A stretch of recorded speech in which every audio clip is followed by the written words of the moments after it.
தாயின் மீது அதிக பற்றும், என்னுடைய உலகமே என்னுடைய அம்மா தான் என்ற எண்ணத்திலும், மற்றவர்களை பாசத்துடன் அணைத்து கொள்ளும் தாய் உள்ளம் கொண்ட அன்பான நேசமும் பாசமும் அதிகமாக மற்றவர்களுக்கு கொடுத்துவிட்டு அந்த ஏக்கத்துடன் இயங்கக்கூடிய கடகராசி அன்பர்களுக்கு சனி பகவான் மற்றும் குரு பகவான் அதே போல் ராகு கேது பகவான்கள் என்னென்ன மாற்றங்களை இந்த 2025 டோட்டலாகவே கொடுக்க போகிறாங்க ஜூன் மாதத்தில் இருந்து.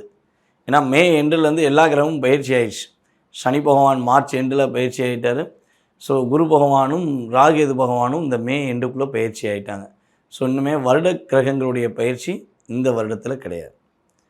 ஓகேவா? ஸோ அவங்க அதிசாரமாக போகிறது, வக்ரமாக போகிறது, ஸோ அதெல்லாம் ரெண்டாவது. ஆனால் நேரடி ஃபஸ்ட்டு ஒரு ராசியை விட்டு டோட்டலாகவே கடக்கிறதுங்கிறது இந்த வருடம் கிடையாது அப்படிங்கிற நம்ம உணர்றோம்.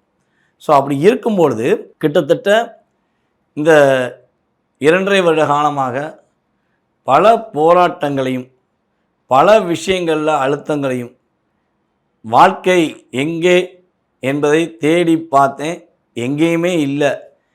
வாழ்க்கையை வாழ்வதிலே அர்த்தம் இல்லைங்கிற நிலைமைக்கு நாங்கள் வந்துட்டோம்